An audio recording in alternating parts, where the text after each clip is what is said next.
Welcome to the Eagle Theater Podcast. I'm Chris Miller, Artistic Director of the Eagle Theater. This week's episode, I had a conversation with Jeff Coon, Barrymore award-winning actor and producer-performer of the Summer Club, which is a touring big band and review show.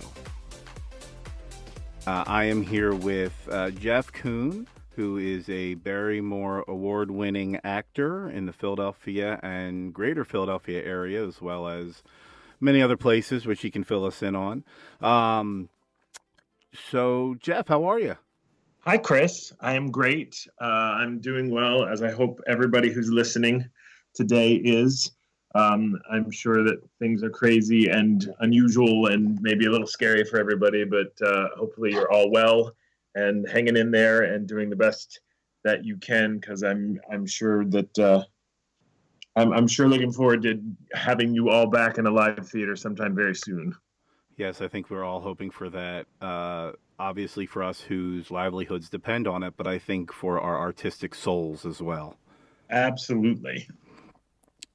So let's kind of, as I've been doing, starting from the beginning, trying to find out, you know, with a performer or an artist, maybe they're a visual artist or whatnot, when did they know? When did you know that this was a career path you wanted to take? I think it was probably my junior year in college. I went to Penn, go Quakers, and I had gone there originally as a bio major. I thought, well, I'll be a pediatrician and, you know, never have to worry about money again. Of course, it's misguided on a ton of levels, but that's for another podcast. And it was about my junior year.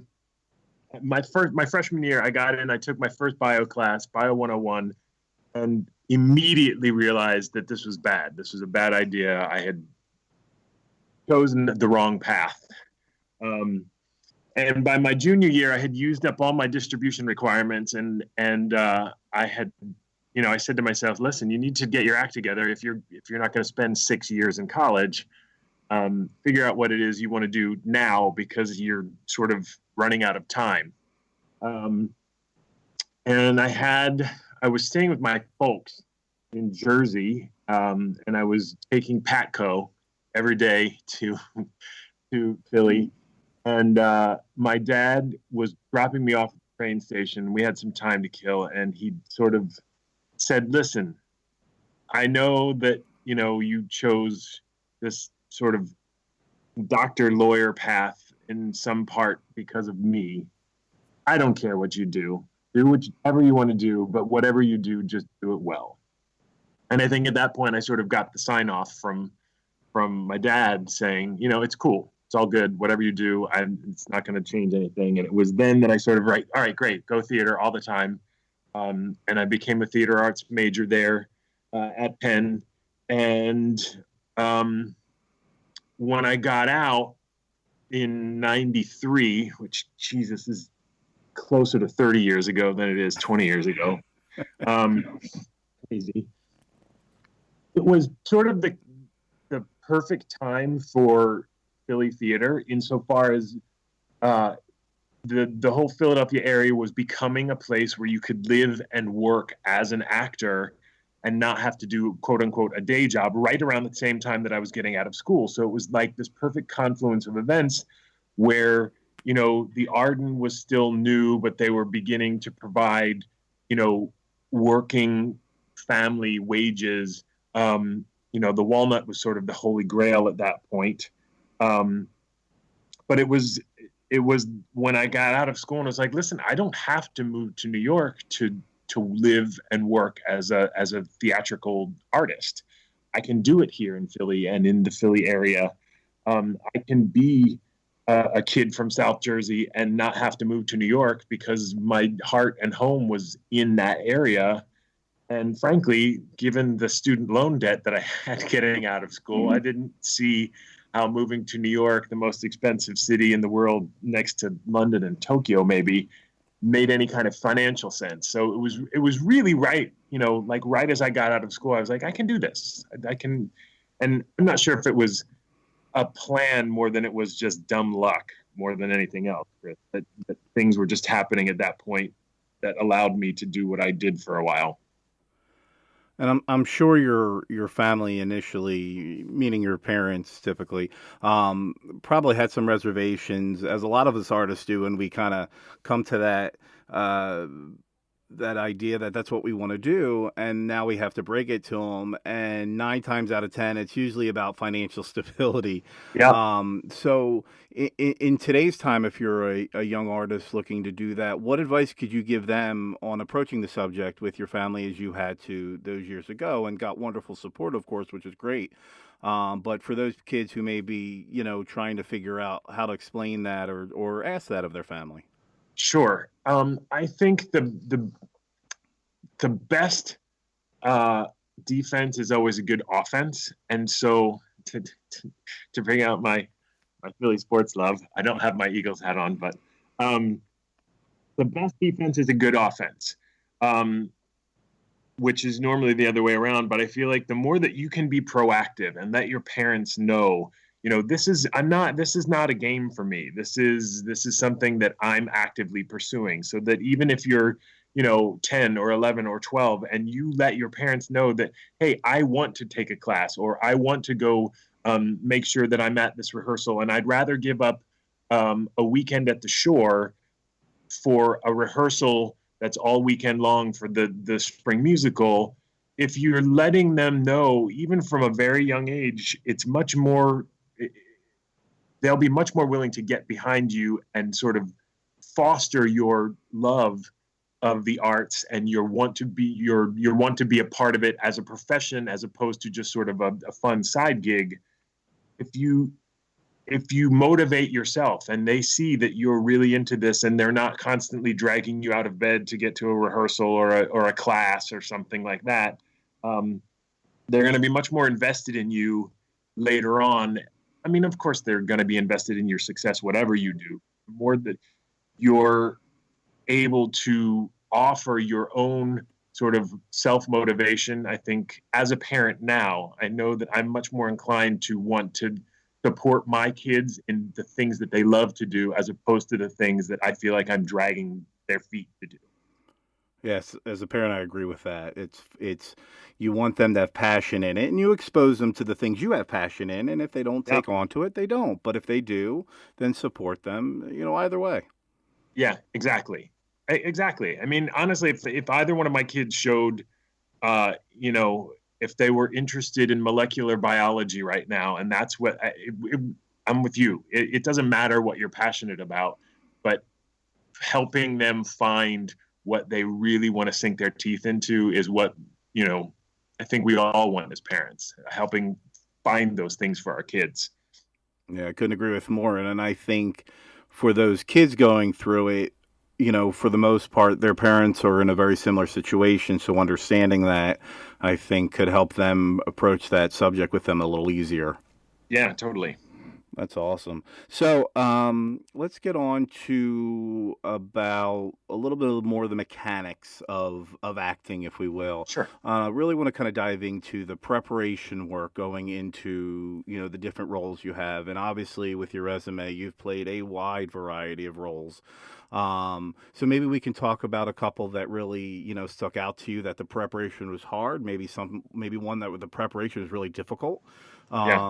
And then maybe we can also talk a little bit about your experience at the Eagle Theater as well in this Yeah. conversation. Um, I'll tell you the one that was, I think, uh, the hardest, and not necessarily. Um, well, there's two. All right, the one that was hardest, I think, just sort of on a ton of levels, was Stanley Kowalski in Streetcar Named Desire. It's it's first of all an incredibly iconic role that was originated both on stage and uh, on film by what some will argue is perhaps the greatest actor of the 20th century, Marlon Brando. It was originated in the theater where I was in the production at the Walnut Street in Philly. Um, People have really strong opinions. Streetcar is one of the greatest plays maybe ever, but certainly I think of the 20th century. I mean, there's just a lot of baggage attached to that particular play and that role. And, it's got a great history. And while that is something, it's an honor. Frankly, it's an honor to be associated with that show and that role in any way, shape, or form. But putting all of that baggage aside is hard. It's hard to get out of your head and go, oh my God, Marlon Brando. People know. I mean, him screaming Stella up in the rain is literally an iconic film moment. People know that. You don't have to. All you have to show them is that scene. So there's a lot of stuff that's attached to that role, and so figuring out how to, number one, get physically fit, feel better about taking off my shirt on stage. That's a thing. You have to think about those things. So getting physically fit to play the role, and basically really sort of getting rid of the baggage attached to it. For me, I'm not saying everybody feels that way, but for me, that sense of history and the stuff that surrounds the play was difficult for me to sort of get past. And then once you do get past that, it is a script with 150 layers. It's beautiful. It's amazing. Stanley's a monster, but he's also trying to provide for his family, and trying to find ways to really connect with a guy who's spoiler alert, a rapist. There's lots of challenges in that, and so that process for me, frankly, a rehearsal process is never long enough. I could rehearse and never perform and literally be happy. I would miss the audience, but the rehearsal process for me is where it's at. So it was difficult to sort of feel like I had done enough to earn the right to play the role, if all of that makes sense. That's a lot of words, but no, totally. And then the other one, honestly, it was an Eagle role, was Booth. I had the opportunity to play Booth in Assassins at the Eagle, and it's tricky because it's a historic character. I mean, Booth was a real guy. So finding the line of where you want to do your historical research, you want to find out who he was and, get some kind of historical context. So I did all the reading, a great book, whose name escapes me right now because I haven't read it for a while, but it's essentially what a historical reference for what happens to Booth from when he leaves Ford's Theater after shooting Lincoln till his death in the fire in the barn. And it's really interesting, and the people that he came in contact with. Anyway, so you want to do all of that sort of background research, but at some point it's not useful to you because there's only the words that are in the script and in the score. And so you have to figure out when are those little tidbits of knowledge that you picked up about the actual human being useful, and when are they getting in your way? And I think that is something that, for me, is one of the challenges about playing actual real life historic folk, or whether they're historic or not, because I think there's a certain responsibility to give some historic perspective to who these guys were, but you also have to remember that you're in a play. You also have a responsibility to telling the story and to the other actors, and that if you ever start to get too much into the the nuts and bolts of who this guy actually was, and that gets in the way of what's on the script page, you're not threading that particular needle, I think. The great part about Booth for me is that it's the book depository scene is maybe one of the best scenes in musical theater ever written, and there's not a lot of music in it. And John Weidman did an amazing job of creating this weird, bizarro world where all of these assassins prevail upon Lee Harvey Oswald, spoiler alert, to shoot JFK. But that scene, I'm thinking about it now, and it gives me goosebumps because it's such a thrillingly theatrical scene, and the ability to share that kind of moment with a group of actors It's really, really special. And one of the things that I love so much about our production at the Eagle is, and it's one of the things that I love about the Eagle itself, is that you are in the same space. You don't get ever a sense of like, oh, well, here's the stage and then here's the audience. And there's this great sort of, moat between us.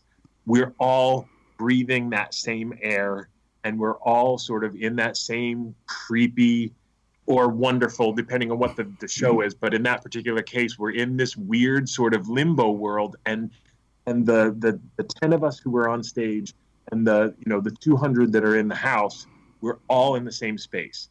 And that feels different as an actor than, if you're in a 1,000-seat house and, you're doing the same play and you're saying the same words, and even with the same cast, it feels different. And for me, it's why I love the Eagle, because that for me is smaller spaces are what theater is actually about for me.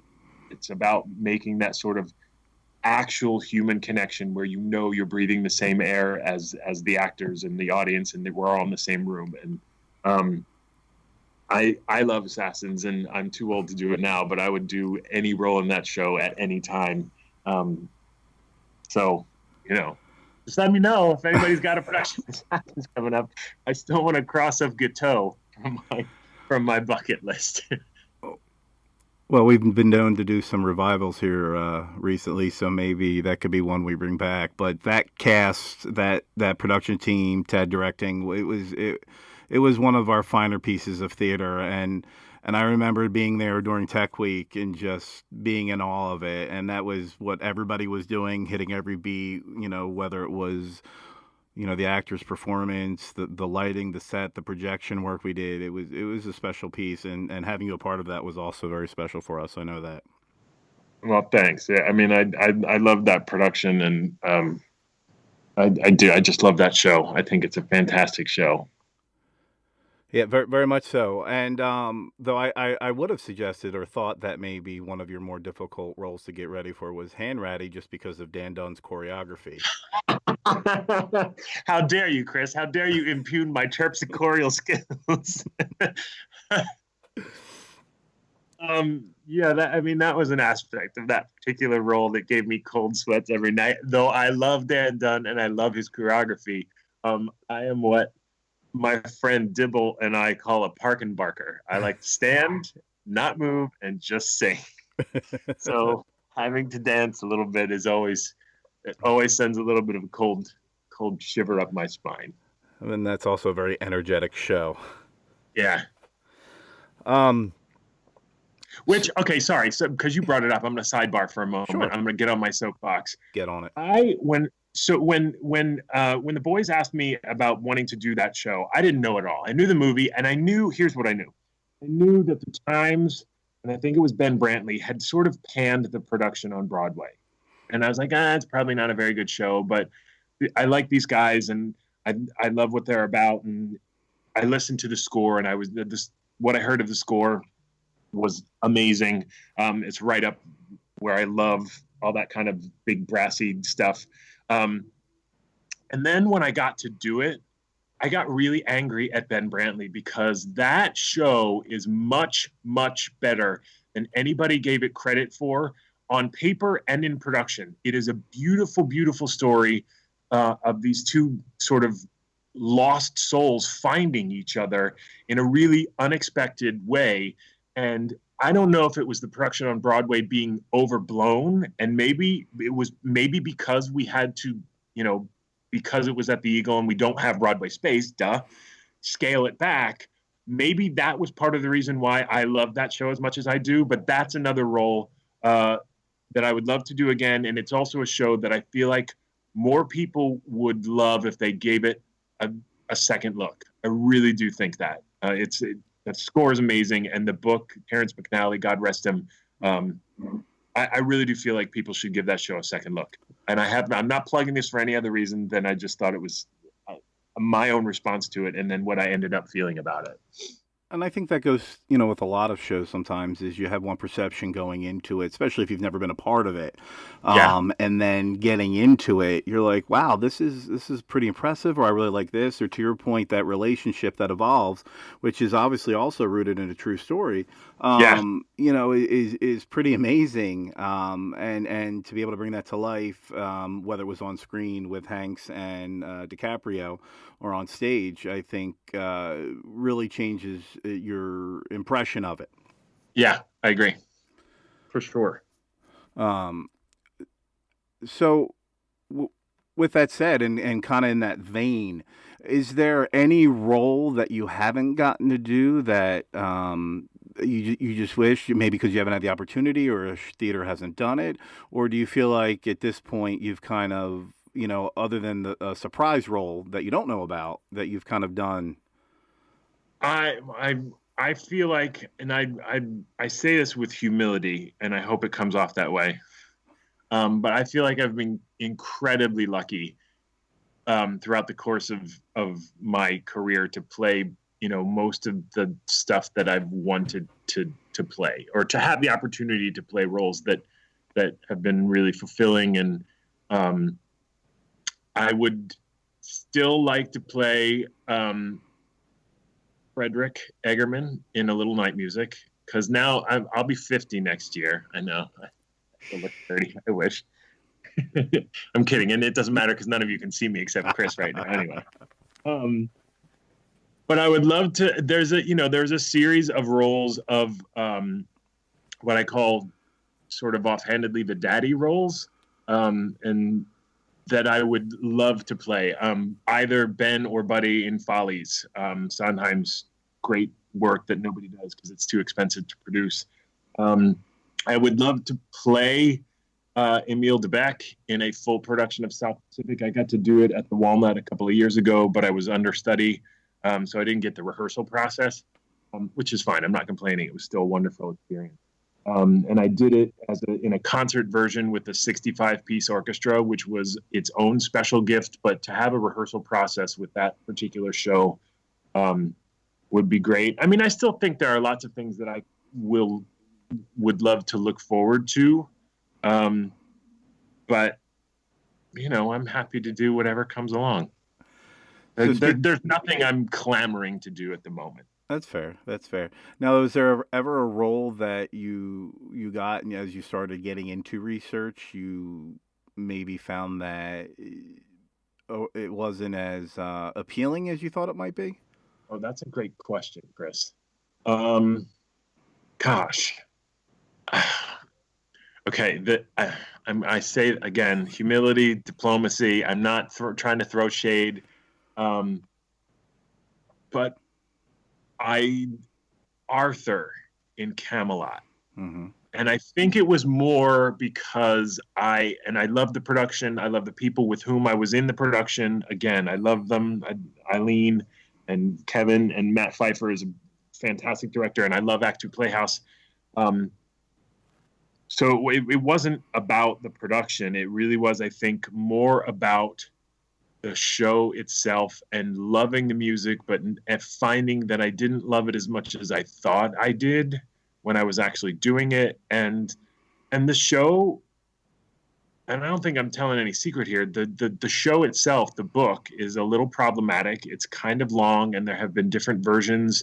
And I think the version that we did most recently, God, it's 2 years ago now, um, was really smart in the way that it pared things down and sort of streamlined things, but it's still really problematic. And it was a show that I really looked forward to doing, and I had a great experience with. But the experience with the role itself was not as fulfilling is the wrong word, but I didn't enjoy it as much as I thought I would. And again, that's about the role and the sort of being in it, as opposed to production itself, if that makes sense. Oh, total sense. Total sense. It's more about the evolution of the character in the world that Yeah. it's in versus the Yep. production and production value. Yes. Because that's why I always, when I read reviews and that little snarkiness in the back of my head when a reviewer says, "Well, I didn't like the show," and then X, Y, and Z. Well, you cannot like a show but still appreciate the performance or the production Yeah. value and things like that. So I can totally respect what you're saying. All right, well, let's switch gears a little bit. Let's talk about some maybe charitable work you're doing, helping out, giving back, anything you're doing right now because of the pandemic or in general. This is That's your a chance to good plug. question. All right, so little this for people who care. I'm right now working at the Fulton Theater in Lancaster, Pennsylvania. I am a staff position here, and I'm working in the development department. So basically, I spend when things are normal, quote unquote. Um, I spend my days working in what I call sort of offhandedly, but with some great seriousness, in the ministry of gratitude, as if it were in the Harry Potter world. That we do spend our time raising money for the theater, but we also spend a lot of time thanking people, saying, expressing our gratitude for the opportunity that donors and sponsors provide for us to do our job. And I find it incredibly gratifying to have the opportunity to thank people as much as we do in the development department. And I guess this is a little bit of a shameless plug. For those of you who are listening who are supporters of the Eagle Theater, who are donors or sponsors or even just ticket buyers, know how much your support means to everybody in normal times, but also know how much that if you're listening now, it means you're still maintaining your connection to the theater. That means something. That you may not have any, disposable income right now or be able to get out of your house to go see a theater, but the fact that you're you're reaching out and sort of connecting through a podcast or connecting through a Facebook event, those things make a difference, and it helps those of us who are in the arts and who do this for a living. It helps us in these times when we can't be with you to keep feeling good about getting up and wanting to do what we do in a different situation. So just so know that um, what we have sort of taken on as our mantra at the theater out here are the three G's: give thanks, give back, and give hope. Things are crazy right now, but we feel like there's a lot that we can be thankful for. Hopefully, if you're listening, you have your home, you have your family, you have your health. Maybe you have a chance to breathe and just be still in a way that you haven't had a chance to do for months because you've been crazy busy at work. And we've sort of been tasked with finding those opportunities for ourselves to just be grateful for what. And the lyric keeps coming to my head from South Pacific. It's a waste of time to worry over things that you have not. Be thankful for the things you've got. It's incredibly trite, and it's sung about women in the musical, but it does pertain to, I think, where we all are, and giving back. What we're trying to do, we've been very lucky in that we got a donation from one of our sponsors or one of our great donors out here in Lancaster to repurpose our shop PPEs.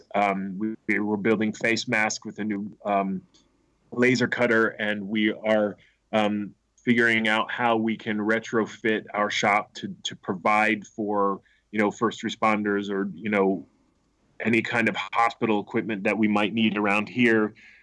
We've figured out that if folks need to use our trucks to get stuff somewhere, we're offering to do that.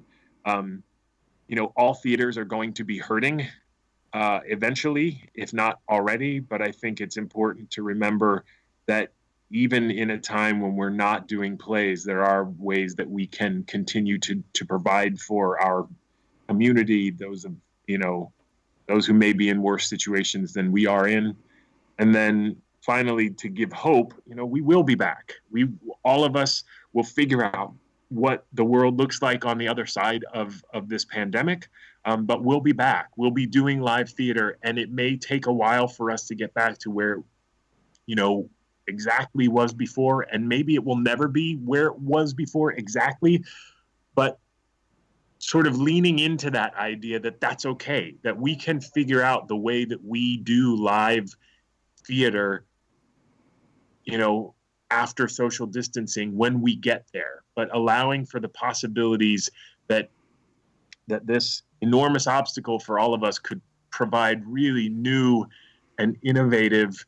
I mean, it's already what the Eagle was doing, frankly, looking for brand new, sort of interesting, immersive ways that involved digital, that involved video in ways that other live theaters weren't doing.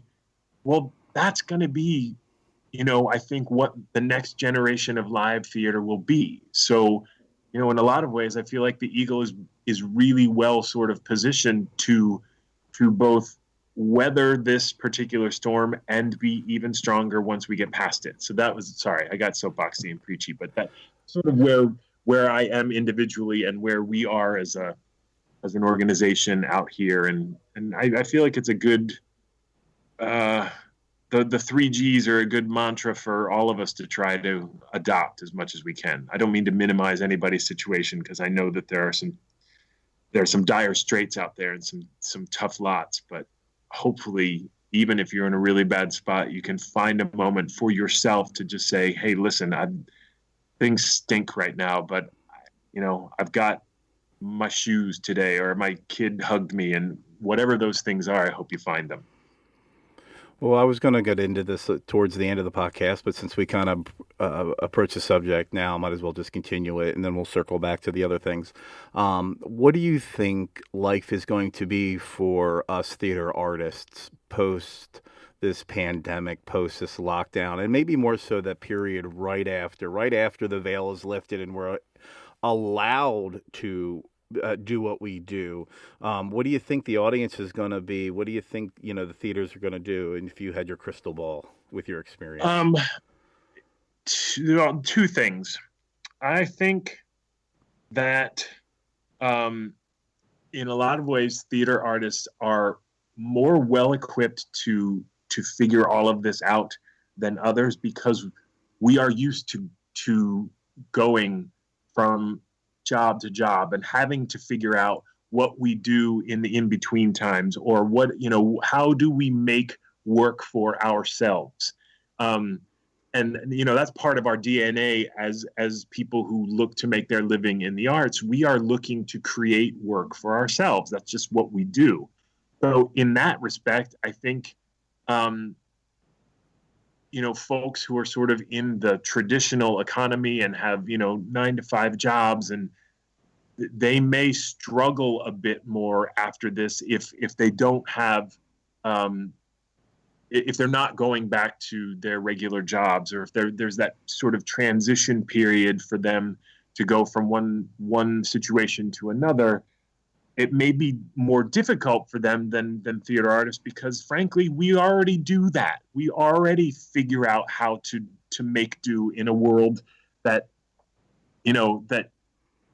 exists without permanent employment, and without 40-hour weeks, and without 52 weeks with 2 weeks paid vacation. That's how we operate. So I'm incredibly heartened by the idea that I believe that once we get past this, that it will be the theater artists, whether they're performers or designers or craftsmen or carpenters. We're going to be the folks that I think will help the rest of the world figure out how to operate in this post-pandemic world.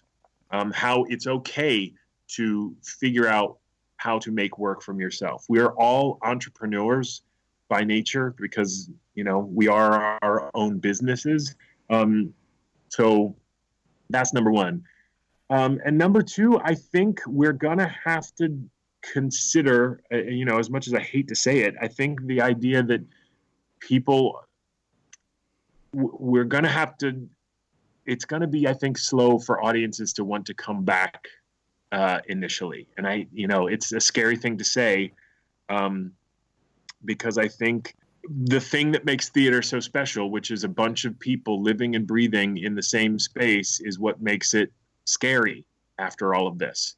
Um, and there are going to be people who say, you know what, I don't give a rat's behind. I'm going because I want to be in the room and I want to experience theater. And there are people who will do that, who will say, I will be there no matter what. But I think there will also be a portion of our audiences that are just going to be, I'm immunocompromised, or I'm older, or I have a daughter with asthma and I can't afford, to take that risk right now, which is why I go back to my first point. It becomes incumbent upon us to show them the way to find their way back to theater. And it might not be in a darkened room altogether right at once, but we will be able to figure out how we do things, like even this blog, or this vlog, or whatever the blogs, whatever the nouns are. But even something like this, honestly, Chris, is the sort of first step into, look, it's about making connection, right? Theater is about making human connection. That's what we're doing. You and I chatting here, we're not in the same room, but we're looking at each other, we see each other, and we're going to share this with other people. It's still human connection. And so these are all going to be baby steps into figuring out how, what are the large leaps that we can take forward later on, because I think we're going to need to. And I think that's okay. I think embracing the scariness of that is part of what we as theater artists are really good at, is leaning into the scary.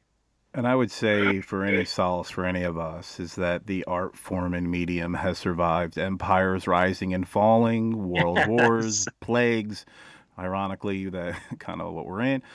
So I know it'll be back, but to your point, how do we get it back is what's going to be the crucible of our invention, I guess.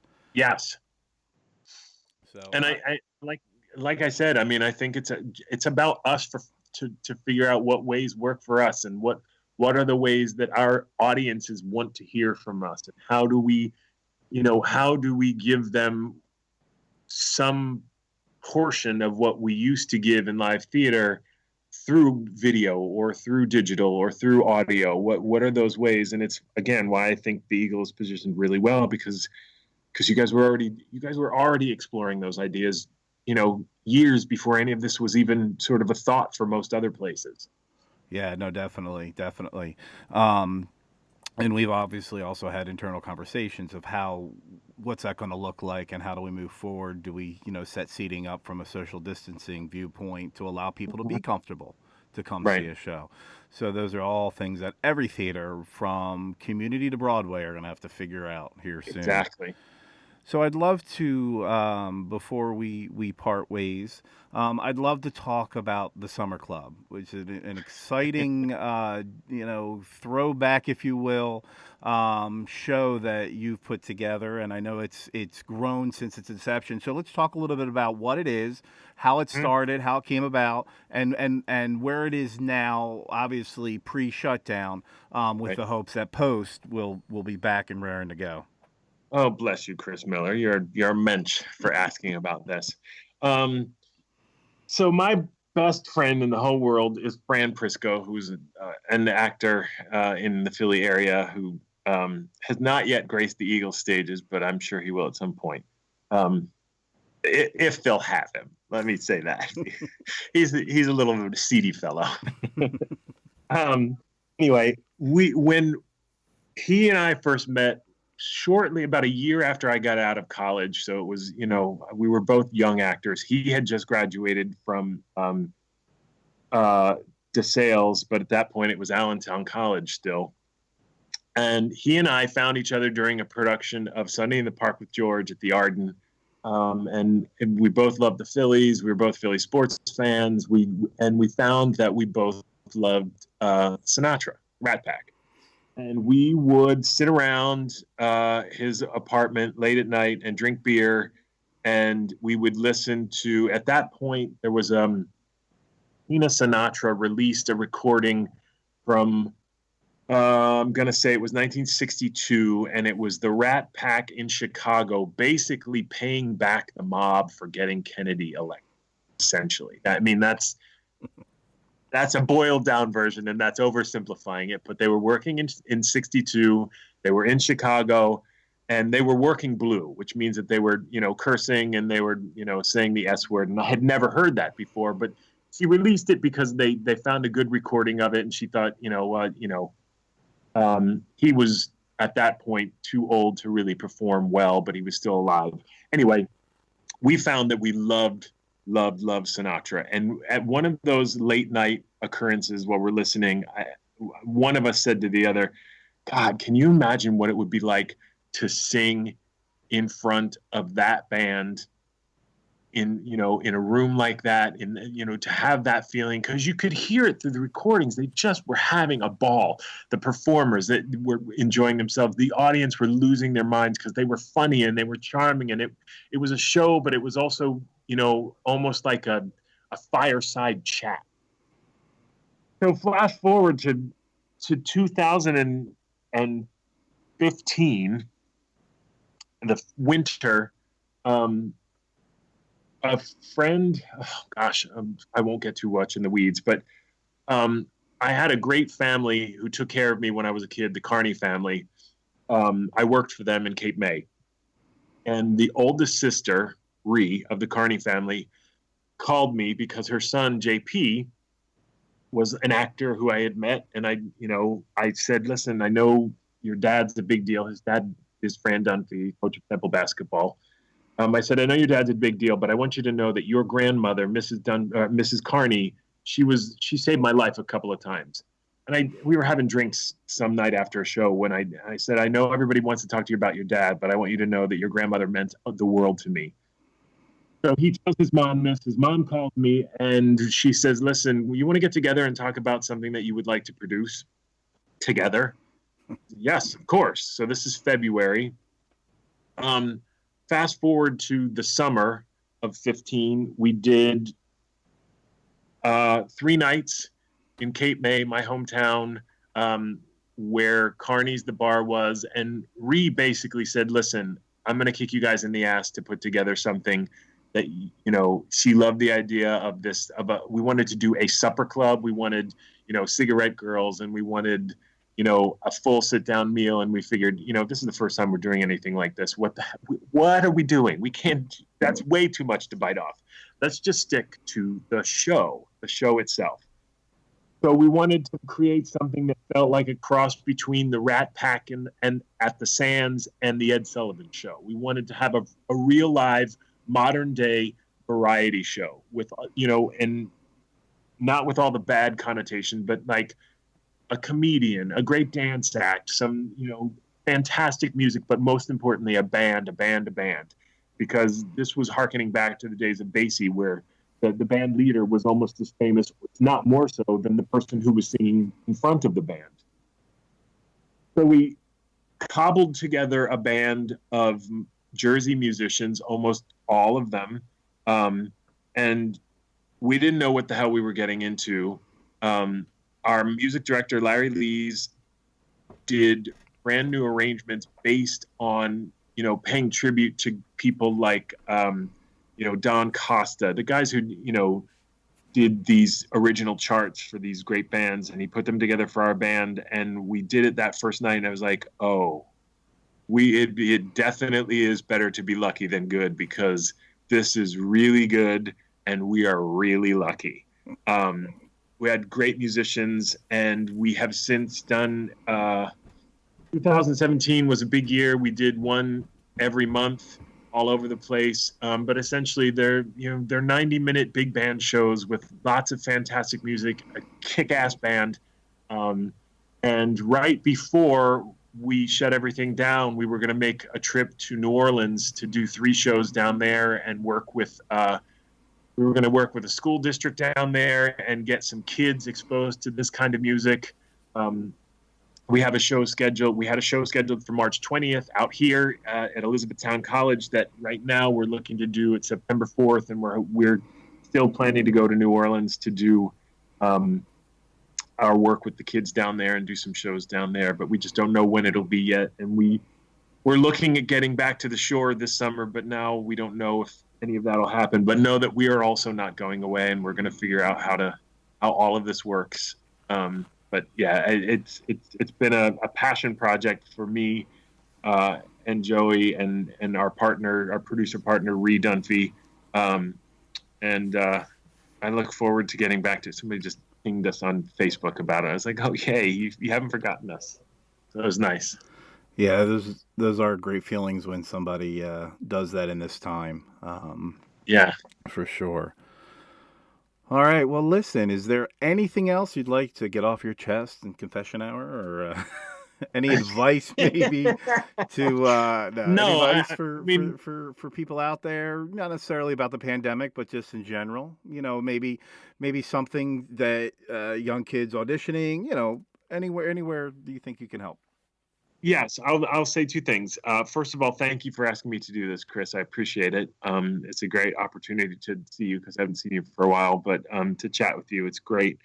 And those of you who are listening, thank you for whatever you're doing, even if it's just, downloading this podcast, whatever you're doing to help support the Eagle and all of the arts. Please know that we see you and that it makes a difference and that we appreciate you.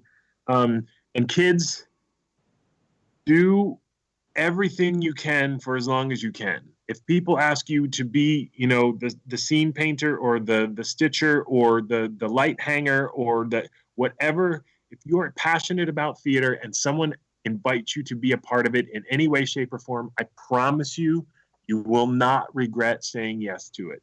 So while you're young, learn as much as you can about theater and how to do it, and you will be a much more valuable member to whatever team you're on in any theater in the future. I promise you that's true.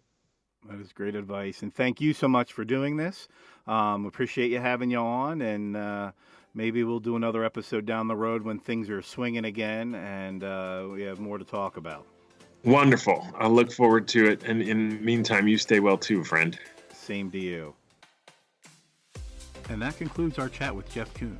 Join us for more talks with local artists as we try to give you, the listener, an insider's view into what working in professional theater is all about. Join me next week when I talk with David Rowell, Professor of Theatrical Producing, Arts, and Theme Park Management about what producing live shows in the immediate post-pandemic world may look like. This has been an Eagle Theater podcast. Thanks for listening, and I can't wait to have you back for a show.